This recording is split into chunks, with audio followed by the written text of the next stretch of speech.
आज हम लोग देखेंगे नंबर सिस्टम के क्वेश्चनों को, कुछ अलग टाइप के जो कि हम लोग अभी तक नहीं देखे हैं। तो पहला क्वेश्चन जो हमारा है वो पहला क्वेश्चन देखिए क्या देता है। 3 क्रमागत सम संख्याओं का योगफल 48 है, सबसे बड़ी संख्या ज्ञात कीजिए। तो ध्यान से देखिए क्वेश्चन में क्या कहा है, 3 क्रमागत, ठीक है। क्वेश्चन में कहा है 3 क्रमागत सम संख्याओं का योगफल, सम संख्याओं का योगफल कितना है, 48 है। अब हमको सबसे बड़ी संख्या निकालना है, तो सबसे पहले हम 3 को क्रमागत सम संख्या निकालेंगे। कैसे निकालेंगे, तो हमें सबसे पहले निकालना है इनका औसत। औसत कह लीजिए, या इसी को हम माध्य भी बोलते हैं। माध्य या औसत दोनों एक ही चीज़ होता है। माध्य का मतलब या औसत का मतलब जानते हैं क्या होता है। जैसे 3 लोग हैं ना, तो 3 लोगों में बीच वाला जो नंबर है उसको औसत या माध्य कहा जाता है। अगर जो 6 लोग हैं, मान लीजिए हमारे 6 लोग हैं, यहाँ मैंने 5 लोगों को देखिए स्थान दिया है, एक और ले देते हैं 6 लोग। तो इन 6 लोगों का औसत कौन होगा, 3 इधर छोड़ो 3 इधर छोड़ो, इनके बीच वाला जो यहाँ नंबर आएगा ना वह इनका क्या कहलाएगा, औसत या माध्य कहलाएगा। अगर 6 लोग हैं तो 3 इधर छोड़िए 3 इधर छोड़िए, उनके बीच वाला पॉइंट, यानी 3.5 को बोल सकते हैं। इधर से 3.5 नंबर, इधर से 3.5 नंबर, ठीक है। तो माध्य या औसत क्या होती है, बीच की संख्या होती है। तो हम 3 क्रमागत सम संख्याओं का योगफल जान रहे हैं ना, 48 है। क्या है, 48। तो औसत निकालने के लिए क्या फार्मूला होता है, योगफल बटे कुल पदों की संख्या। कुल कितनी पद की संख्या है, 3 है। तो हम 3 से भाग कर देंगे और 3 से मेरा 16 बार में 48 कट जाएगा। अर्थात जो 3 को हमारे क्रम से संख्याएं थे उसमें से माध्य वाला संख्या हमारा क्या निकल गया, 16। तो अगल बगल की संख्याएं जो हमारी हैं उनको सम लेना है और क्रम से लेना है। तो 16 के बाद क्रम से क्या आता है, 18। 16 से पहले क्रम से क्या आता है, 14। सम संख्या ही आते हैं ना। तो सबसे बड़ी संख्या इसका कौन सा आंसर हो जाएगा, 18 इसका राइट आंसर हो जाएगा, ठीक है। इस तरह से हम इस क्वेश्चन को सॉल्व कर लेंगे। दूसरा क्वेश्चन देखिए क्या देता है, दूसरे क्वेश्चन को देखते हैं। 3 क्रमागत विषम संख्याओं का योगफल 51 है, सबसे बड़ी व सबसे छोटी संख्याओं के वर्गों का योगफल ज्ञात कीजिए। तो इसमें देखिए 3 क्रमागत विषम संख्या हैं, क्वेश्चन वही है दूसरा में, लेकिन ये विषम संख्या है। 3 क्रमागत विषम संख्या, ठीक है। 3 क्रमागत विषम संख्या का योगफल कितना दे रहा है, 51 दे रहा है। ये क्वेश्चन में दे दिया है। तो हम यहाँ पे क्या निकालेंगे, औसत निकालेंगे। जब औसत निकालेंगे तो 51 में 3 से भाग करेंगे, 3 से 51 मेरा 17 बार में कट जाएगा। अर्थात जो विषम संख्याएं 3 थीं उनमें से औसत कौन होगा, बीच वाला होगा। तो बीच वाला संख्या मेरा कितना निकल चुका है, 17 निकल चुका है। अब हमें विषम संख्या जानना है, तो 17 से पहले विषम संख्या 15 होती है और 17 के बाद विषम संख्या मेरा क्या होता है, 19 होता है ना। अब हम क्वेश्चन में कहा है सबसे बड़ी और सबसे छोटी संख्या के वर्गों का योगफल बताओ। तो इसका वर्ग करेंगे तो 361 आएगा और इसका वर्ग करेंगे तो 225 आएगा। सबसे बड़ी संख्या का वर्ग और सबसे छोटी संख्या का मैंने वर्ग कर लिया। अब इनका योगफल करना है तो इन दोनों को जोड़ लेंगे। 5 1 कितना हो गया, 6, 6 2 8, 3 2 5, यानी कि 586 इसका आंसर हो जाएगा, ठीक है। इस तरह से हम क्वेश्चन को सॉल्व करेंगे। अगला क्वेश्चन है 4 क्रमागत, हाथ हटाइए, 4 क्रमागत सम संख्याओं का योगफल 36 है, बताइए तीसरी सबसे बड़ी संख्या कौन है। अब देखिए 4 क्रमागत सम संख्याओं का योगफल 36 दे रहा है, ठीक है। ऐसे ही हमारा क्वेश्चन अगला एक और ले लिया जाए। यहाँ पे 3 के जगह पे कितना लिखा है, 4 क्रमागत सम संख्या है जिसका योगफल कितना है, 36। तो जब हम औसत निकालेंगे तो 36 बटे क्या लिखेंगे, 4, और 4 से 36 कट जाएगा हमारा 9 बार में। अब आपको हमने बताया कि औसत कौन सी संख्या होती है, बीचों बीच की संख्या होती है। तो मैंने 4 यहाँ पर स्थान दे दिया। इन चारों के बीचों बीच वाला स्थान न तो ये है न तो ये है, इनके बीच में यहाँ पर चारों के बीचों बीच वाला स्थान यहाँ पर आना चाहिए। इसी को हम बोलेंगे औसत। 2 उधर छोड़ दो, 2 इधर छोड़ दो, बीच वाले को हम औसत कहेंगे, माध्य कहेंगे। तो ये जो हमने 9 निकाला है, इस 9 का स्थान यहाँ पर होना चाहिए, ठीक है ना। अब हमको जो संख्या लेना है वो कैसा लेना है, सम संख्या लेना है। ये 9 जो निकला है ये तो विषम संख्या है, हमको सम संख्या लेना है। तो 9 के बाद सम संख्या 10 आती है और 10 के बाद क्या आती है, 12 आती है। 9 के पहले सम संख्या 8 आती है और उसके पहले क्या आती है, 6। क्रम से चलना है। अब देखिए हमारे पास 4 गो क्रम से ये सम संख्याएं दिखाई दे रहे हैं, 6, 8, 10, 12। ये 9 तो एक हमारा जरिया था इनका पता करने का, ठीक है ना, इससे कोई मतलब नहीं है। अब तीसरी सबसे बड़ी संख्या 1 नंबर, 2 नंबर, 3 नंबर, 3 नंबर पे सबसे बड़ी संख्या हमारा 10 आ रहा है, तो इसका आंसर हमारा क्या हो जाएगा, 10। तीसरी सबसे बड़ी संख्या हमारा 10 हो जाएगा, ठीक है। चलिए इसके बाद जो क्वेश्चन देता है उस क्वेश्चन को बताइए। 97642। देखिए जरा सा इस क्वेश्चन को देखिए। क्वेश्चन दिया है 97642। इन क्वेश्चन में कह रहा है 6 के स्थानीय मान जो 6 दिखाई दे रहा है, इस 6 के स्थानीय मान और जातीय मान का क्या ज्ञात करना है, योगफल की अंतर ज्ञात करना है। क्या ज्ञात करना है, अंतर। क्वेश्चन वाला अंतर भी पूछ सकता है, योगफल भी पूछ सकता है, गुणनफल भी पूछ सकता है, ठीक है। अब पहले आप जानेंगे कि इसका स्थानीय मान क्या होगा। किसका स्थानीय मान, इनमें से किसी का भी स्थानीय मान आपसे पूछा जा सकता है, जाति मान भी पूछा जा सकता है। तो हम आपको बताना चाहेंगे कि 6 का स्थानीय मान हम जब निकालेंगे तो इसका स्थानीय मान आएगा 600।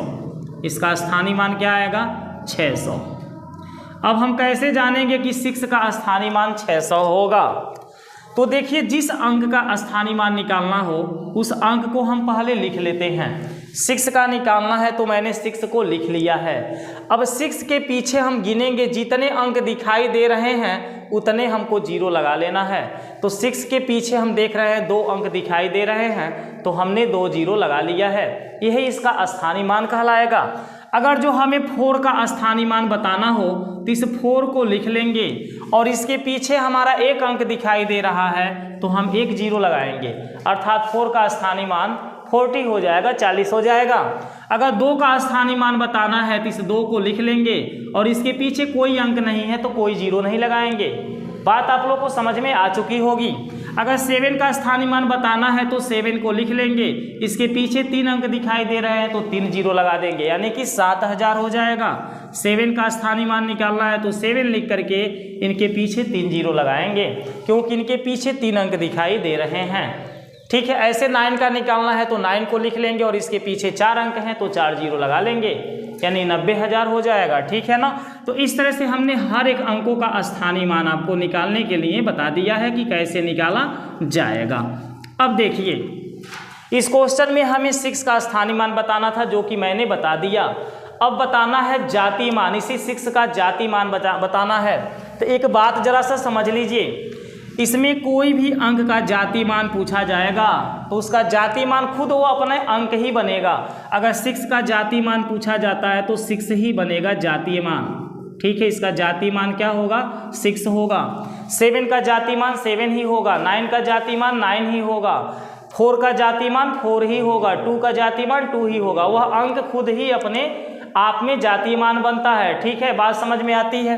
तो मैंने 6 का जातीय मान 6 लिखा और 6 का स्थानीय मान 600 लिखा।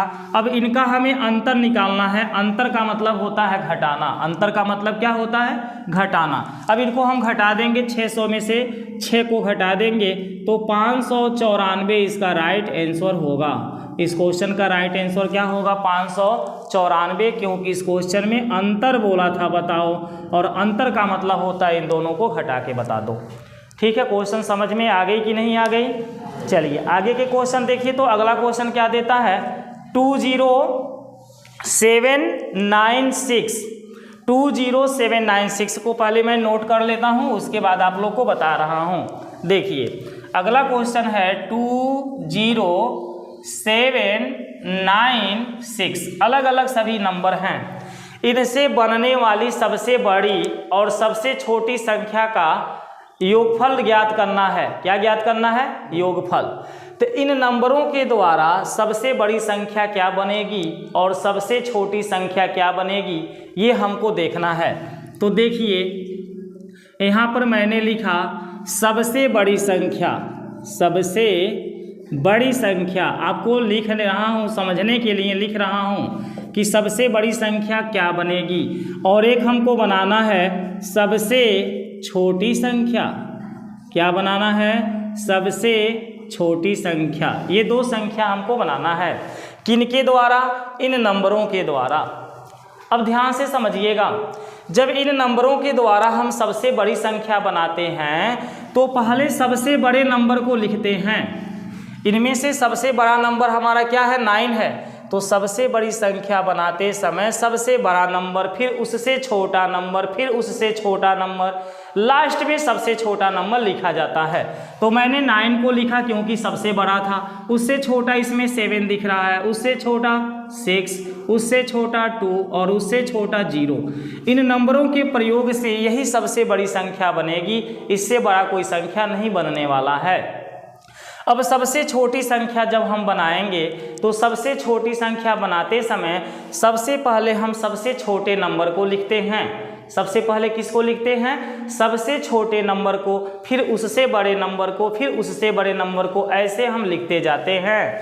तो इनमें आप लोग देखेंगे तो सबसे छोटा आपको 0 दिखाई दे रहा है, उससे बड़ा आपको 2 दिखाई दे रहा है, फिर 6 दिखाई दे रहा है, 7 दिखाई दे रहा है, 9 दिखाई दे रहा है। अर्थात ये सबसे छोटा नंबर बन रहा है, परंतु यह गलत है। यह क्या है, गलत है। क्यों गलत है, क्योंकि ये 5 अंक हैं और यहाँ पर जो हम बनाए हैं इसमें 2679 इसको पढ़ा जाएगा, केवल 4 अंक ही यूज किए गए हैं। इस 0 का कोई मतलब नहीं हो रहा है, इन 5 अंकों में इस 0 का कोई मतलब नहीं हो रहा है और हमें इतने अंकों का प्रयोग करना था। इस 0 को रखेंगे तभी ये 2679 है, 0 को मिटा देंगे तब भी ये 2679 है। अर्थात इसमें कोई चेंजिंग नहीं आ रहा है। अगर मैं 0 यहाँ पर नहीं रहता उस कंडीशन में ये मेरा सही था, लेकिन जब यहाँ 0 दे दिया है तो 0 को हम यहाँ रख करके गलत सबसे छोटी संख्या बना रहे हैं। इसलिए हमने यहाँ पर बनाया है कि आपको समझा सकें कि इस तरह से अगर आप बनाते हैं तो वो गलत होता है। अब देखिए, अगर जो किसी संख्या में 0 दिखाई दे रहा है, क्या दिखाई दे रहा है, 0 दिखाई दे रहा है और हमें सबसे छोटी संख्या बनाना है तो हम कैसे बनाते हैं। सबसे पहले हम 0 को छोड़ देते हैं। 0 के बाद बताइए इसमें सबसे छोटी संख्या क्या दिखाई दे रही है, 2। क्या दिखाई दे रही है, 2।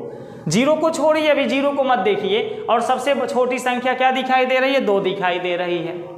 अब इसके बाद तुरंत आप 0 को लिख दीजिए, यानी कि 0 का स्थान कहाँ रहेगा, दूसरा नंबर पे 0 का स्थान रहेगा। किसी भी संख्या में अगर जो 0 आ गया है और हमें सबसे छोटी संख्या बनानी है तो इस 0 को हमेशा दूसरे स्थान पर रखना है, पहले स्थान पर नहीं रखना है। तो मैं इस 2 के बाद किसको रख दूंगा, 0 को, दूसरा स्थान पे 0 आ गया। अब इसके बाद 2 से बड़ा कौन है, उससे बड़ा कौन है, उससे बड़ा कौन है, ऐसे लिखते चले जाइए। तो 2 से बड़ा हमारा कौन है, 6, उससे बड़ा कौन है, 7 और उससे बड़ा कौन है, 9। अब हमें इनका योगफल ज्ञात करना है। योगफल का मतलब होता है जोड़ना। इनको हम जोड़ेंगे 9 और 0 को तो 9 आएगा, 7 और 2 को जोड़ेंगे 9 आएगा, 6 जोड़ेंगे 12, एक आपका कैरी बचा, 7 0 7 एक कैरी 8 और 9 2 11। ये रहा इस क्वेश्चन का आंसर। एक बार फिर हम आप लोग को बताना चाहेंगे, जैसे 3 है, 5 है, 0 है, 7 है, 9 है। अगर हमको सबसे बड़ी संख्या बनानी है तो पहले 9 को लिखेंगे, फिर 7 को, फिर 5 को, फिर 3 को, फिर 0 को। इससे हमको बड़ी संख्या मिलेगी। अगर छोटी संख्या बनाना है तो 0 को हम पहले नहीं लिख सकते, उसको दूसरा नंबर पर लिखना है। तो सबसे छोटी संख्या इसमें कौन दिखाई दे रहा है, 3 दिखाई दे रहा है। अब 3 के बाद तुरंत 0 को लिख दीजिए, क्योंकि वो दूसरे नंबर पर ही 0 लिखा जाता है। अब 3 से बड़ा संख्या जो भी दिखेगा उसको लाइन से लिखते चले जाइए। तो 3 से बड़ा कौन है, यहाँ पर 5, 3 से बड़ा 5 है, 5 से बड़ा कौन है, 7, उससे बड़ा कौन है, 9। तो ये मेरा 5 अंकों की सबसे छोटी संख्या बनी है और ये 5 अंकों की सबसे बड़ी संख्या बनी है। ठीक है, तो इस तरह से अगर जो 0 बीच में आ जाता है तो उससे आप लोग कंफ्यूज नहीं होंगे। 0 को हमेशा दूसरे स्थान पर रखेंगे, शुरुआती के दूसरे स्थान पर, ठीक है ना। चलिए, ये भी क्वेश्चन आपका समाप्त होता है। अब इसके बाद वाले क्वेश्चन को देखते हैं। इसके बाद जो है हमारा क्वेश्चन दिया है, एक मैदान में कुछ गायें और कुछ मुर्गियां हैं, ठीक है। यदि उनके सिरों की संख्या 90 और पैरों की संख्या 120, 200 कितना है, 284, 224। देखिए, एक मैदान है, इस मैदान में कुछ गाय हैं और कुछ मुर्गी हैं, ठीक है। मुर्गी या मुर्गा कुछ भी समझिए। इसमें कुछ गाय और कुछ मुर्गी हैं इस मैदान में। जब इन दोनों के सिरों को देखा जाता है, किसको देखा जाता है, सिरों को देखा जाता है, तो 90 सिर दिखाई देते हैं। सिर का मतलब होता है मोड़ी, है ना, उनका जो मुख है वो 90 को दिखाई दे रहा है, सिर। और जब उनके पैरों को, इन दोनों के जब पैरों को देखा जाता है, पैरों को देखा जाता है, तो पैर कितने दिखाई देते हैं भाई बताइए, 224 पैर दिखाई देते हैं। इस क्वेश्चन में पूछा जा रहा है मुर्गियों की संख्या बताओ, कि कितनी मुर्गियां हैं, इनकी संख्या बताओ। तो यहाँ पर देखिए, गाय जो होती हैं वो 4 पैर वाली जानवर होती हैं, मुर्गी जो होती हैं 2 पैर वाली जानवर होती हैं। और हमें मुर्गी की संख्या ज्ञात करनी है। किसकी संख्या ज्ञात करनी है, मुर्गी की संख्या, ठीक है। यानी 2 पैर वालों की संख्या ज्ञात करनी है, 4 पैर वालों की नहीं ज्ञात करनी है। लेकिन इस क्वेश्चन में केवल मुर्गी की संख्या पूछा गया है, मैं गाय का भी संख्या निकाल के दिखाऊंगा। एक बात आप समझिएगा, अगर जो गाय की संख्या निकल जाती है तो हम मुर्गी की संख्या पता कर सकते हैं इजी से, या मुर्गी की संख्या निकल जाती है तो गाय का भी पता कर सकते हैं। कैसे कर सकते हैं आगे हम बताएंगे। अगर मुर्गी की संख्या बतानी है तो इसके लिए फार्मूला आपको क्या लगाना है, 2 गुणे सिरों की संख्या, 2 गुणे सिरों की संख्या माइनस पैर की संख्या, पैर की संख्या बटे 2। बस इतना सा फार्मूला आपको लगाना है, ठीक है। यानी सिरों की संख्या में 2 से गुणा करना है, अब पैरों के संख्या का आधा कर लेना है। तो 2 गुणे सिरों की संख्या कितनी है, 90, माइनस पैर की संख्या कितनी है, 224, और उसके बटे क्या लगा देंगे, 2। 90 दूनी कितना होता है, 180 होता है। 2 से इसको काट दीजिए तो कितना बार में कट जाएगा, 112 बार में कट जाएगा। अब इसको आप घटा लीजिए, 10 में से 2 जाएगा तो कितना बचेगा, कितना बचेगा भाई, 8 बचेगा। और यहाँ पर बचा 7, 7 में से 1 जाएगा, कितना बचेगा, 6, 1 में से 1 जाएगा, कुछ नहीं। यानी मुर्गियों की संख्या 68 निकल के आ रही है। अब हमको गायों की संख्या बतानी है। किसकी संख्या बतानी है, गायों की संख्या बतानी है। तो गायों की संख्या हम कैसे निकालेंगे, गायों की संख्या हम कैसे निकालेंगे, देखिए ये बताइए, जितना मूड़ी दिखाई दे रहा है दोनों मिलाकर के उतना ही होंगे। जितने सिर दिखाई दे रहे हैं, गाय का भी एक ही सिर होता है, मुर्गी का भी एक ही सिर होता है, तो इनके जितने सिर हैं दोनों मिला के 90 ही हैं। दोनों मिला के कितने हैं, 90। अब उसमें से मैं मुर्गी की संख्या जान चुका हूँ, तो 90 में से मुर्गी की संख्या घटा दूंगा तो गाय का संख्या निकल जाएगा। यानी 90 में से 68 को घटा देंगे तो बताइए, 10 में से 8 जाएगा तो क्या बचा, 2, 8 में से ये जाएगा 2, यानी 22 वो हमारी क्या निकल रही है, गाय निकल रही है। अब इसी क्वेश्चन को एक दूसरे फार्मूला पे मैं बता रहा हूँ, जरा सा देखिए। अगर जो क्वेश्चन में कहता है कि मुर्गी की संख्या मत निकालो, मुर्गी की संख्या जब निकालना रहेगा तो इस सूत्र का प्रयोग हम कर लेंगे, और गाय का संख्या निकालना है तो सिंपली इसमें से इसको घटा लिए।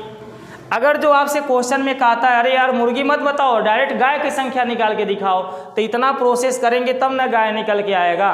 तो हम गाय की संख्या कैसे निकालेंगे, गाय हमारे 4 पैर वाले जानवर होते हैं। कितने पैर वाले जानवर होते हैं, 4 पैर वाले जानवर होते हैं। अब गायों की संख्या निकालना है तो यहाँ पर देख लीजिए, गायों की संख्या के लिए फार्मूला, गायों की संख्या, बराबर सूत्र है पैर बटे 2 माइनस सिर, पैर बटे 2 माइनस सिर। पैर मेरे पास 224 हैं, उसमें 2 से भाग करना है, माइनस सिर कितना है 90। 224 को काट दीजिए 112 आएगा, माइनस का 90, घटाना करिए कितना बचेगा आपके पास 22। अभी भी मैंने 22 निकाला था, इस तरह से भी देखिए आपका 22 निकल गया। अब मुर्गियों की संख्या निकालना है तो 90 में से 22 घटा देंगे, मुर्गियों की संख्या भी आपका आ जाएगा। तो या तो इस सूत्र को याद कर लीजिए या इसके पहले जो मैंने लिख दिया था उस सूत्र को याद कर लीजिए। उस सूत्र से हम मुर्गियों की संख्या पहले निकाल सकते हैं, इस सूत्र के द्वारा हम गायों की संख्या यानी 4 पैर वालों की संख्या इस सूत्र से डायरेक्ट निकलती है। 2 पैर वालों की संख्या जो अभी मैंने पहले सूत्र लिखा था उससे निकाला जाता है। ठीक है, तो सिंपल है, ये भी आपका बहुत सिंपल फार्मूला है कि पैर का आधा किए और उसमें से क्या किए, सिर को घटा दिए, 4 पैरों वालों की संख्या आ गई। और जब 4 पैरों वालों की आ गया तो 2 पैर वाला का तो इजीली आ जाएगा, है कि नहीं है। ठीक है, थोड़ा उसको बंद करिए। हाँ देखिए, क्वेश्चन हमारा अगला ये है, ब्रैकेट में है, छोटा ब्रैकेट में 9 + 9 + 9 यानी कि ये 4 बार मेरे 9 लिखे गए हैं प्लस में, भागा 6 है। अब इन सभी के बटे, ये जितने नंबर दिए हैं इन सब के बटे ये है, हम यहाँ लगावें या नीचे बटे का चिन्ह लगावें, कहीं लगा सकते हैं। क्वेश्चन वाला ऐसे भी आपको लगा के दे सकता है, सबके बटे भी लगा के दे सकता है। तो सबके बटे लगाएगा तो बच्चे काफ़ी इजी क्वेश्चन समझेंगे, इसीलिए यहाँ पर ऐसे लगा देता है। कुछ बच्चे कंफ्यूज हो जाते हैं कि खाली 6 के बटे ये संख्या है, 6 के बटे नहीं है, ये जितने अंक लिख दिए गए हैं बटे के आगे इन सब के बटे ये संख्या लिखी गई है। 1 1 1 1 कितने बार लिखा है, 4 बार लिखा है। अब भागा क्या है 4, इसका मान बताना है। बताइए 9 9 9 4 बार जोड़ेंगे तो 9 चौका कितना हो जाएगा 36, उसमें भाग करना किससे 6 से, भागा 1 1 1 1 4 बार जोड़ेंगे तो 4, भागा कितना हो जाएगा 4। 6 से 36 को बार में कटेगा, 6 बार में कटेगा कि नहीं कटेगा, 6 बार में कट जाएगा। बटे 4 से 4 मेरा 1 बार में कटेगा, 6 बटे 1 का मतलब क्या हो गया 6, इसका आंसर हो गया। बटे में 1 हमारा छिप जाता है, ये जो मैं खींच रहा हूँ ये बटे का चिन्ह है, ठीक है ना। आप ऐसे भी लिख सकते हैं 6 बटा 1 = 6, ठीक है।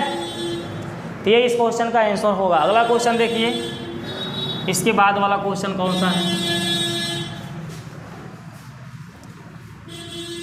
चलिए देखिए अगला क्वेश्चन हमारा 7 नंबर 8 नंबर जो भी है, कहता है यदि किसी संख्या के 1/5 की 2/3 की 3/4 24 है तो वह संख्या क्या होगी। कोई एक संख्या है, उस संख्या को हमको निकालना है। जब हम वो संख्या को नहीं जानते हैं तो उसको क्या मान लेते हैं, x मान लेते हैं, ठीक है। अब हमने मान लिया कोई संख्या x है, x का जो मान आएगा वही हमारा आंसर होगा, ठीक है ना। तो इस क्वेश्चन में कहा है, इस क्वेश्चन में क्या कहा है, यदि किसी संख्या के 1/5, इस संख्या का 1/5 हमारा क्या होगा, x का 1/5, 1/5 x होगा, इसमें 1/5 से आपको पूरा कर देना है। यदि किसी संख्या के 1/5 की 2/3, 2/3 का मतलब होता है 2/3, इसमें 2/3 से हम गुणा करेंगे, ठीक है। 2/3 की 3/4, 3/4 क्या होता है 3/4, जितना बोलेगा वो गुणे में आपको लिखते हुए चले जाना है। बराबर में कितना देता है 24। एक संख्या x है, उसका 1/5, 1/5 कोई संख्या का 1/5 निकालना है तो उसमें 1/5 का गुणा किया जाता है। फिर उसका 2/3, फिर 2/3 से गुणा किए हैं, 2/3 का मतलब 2/3, और फिर बोला है 3/4, 3/4 का मतलब 3/4 होता है। इसका वैल्यू कितना है 24। अब इसको सॉल्व करने पे x का जो मान आएगा वही हमारा आंसर होगा। ऐसे जो बोलता है गुणे में आपको लिखते हुए जाना है। अब देखिए इधर हमारा ये 3 से 3 ऊपर नीचे कट जा रहा है, 2 1 कम 2, 2 दूनी 4, ये भी कट जा रहा है। तो ऊपर मेरा x बचा, 1 1 बचा, इनका गुणा करेंगे तो x आएगा, 5 का 2 में गुणा करेंगे 10 होगा, बराबर में कितना है 24। इसका इधर गुणा करेंगे तो x बराबर 240 आपका आंसर हो जाएगा, क्योंकि 10 का 24 में गुणा होता है। तो वो संख्या क्या है 240 है। के लिए है क्वेश्चन नंबर 8 में देता है 2 संख्याओं का योगफल और गुणनफल क्रमशः कितना दिया है 11 18 है। देखिए 2 संख्याओं का योगफल, मान लीजिए 2 संख्या a और b है, उनका योगफल दे रहा है 11, और इनका गुणनफल a और b का गुणनफल क्या होगा ab। ये दे रहा है 18। अब कह रहा है उनके व्युत्क्रमों का योगफल बताइए। ये जो संख्या a और b है ना, उनका व्युत्क्रम क्या होगा, 1/a होगा और 1/b होगा। a है ना, इसका व्युत्क्रम माने होता है उल्टा। व्युत्क्रम माने क्या होता है, तो इसके बटे 1 छिपा हुआ है, जब इसको उल्टा करेंगे तो 1/a हो जाएगा। ऐसे जो b है इसके भी बटे 1 है, जब इसको उल्टा करेंगे तो 1/b होगा। योगफल निकालना तो इन दोनों को जोड़ा जाएगा, यानी 1/a प्लस 1/b का मान आपसे पूछा जा रहा है। ये मान आपसे पूछा जा रहा है, ठीक है। अब ये मान हम कैसे निकालेंगे, तो सिंपल सी बात है, इस तरह के क्वेश्चन कभी भी आते हैं कि दो संख्याओं का योगफल 11 है या कुछ भी दे सकता है, उनका गुणनफल 18 है, उनके व्युत्क्रमों का योगफल बताओ, तो डायरेक्ट इसका आंसर 11/18 आप लिख लीजिएगा। अब आप कहेंगे कैसे, तो जिसका मान पूछा जा रहा है उसको देखिए। a का मैं 1 में गुणा करूं, a का 1 में गुणा करेंगे a आएगा, बोलिए। a का 1 में गुणा करेंगे a आएगा, b का 1 में गुणा करेंगे b आएगा, बटे इन दोनों का गुणा करेंगे तो क्या आएगा, ab आएगा। a में b का गुणा करेंगे तो b आएगा। फिर से समझिए, a का 1 में गुणा किए a आया, b का 1 में गुणा किए b आया, इन दोनों का गुणा किए ab आया। ऊपर क्या मांग कर रहा है, a प्लस b, और a प्लस b का मान है कितना, 11। नीचे क्या आ रहा है, ab, और ab का मान कितना है, 18। तो इनका मान 11/18 निकल रहा है कि नहीं निकल रहा है। इस तरह से हमारे क्वेश्चन को सॉल्व किए जाएंगे, ठीक है।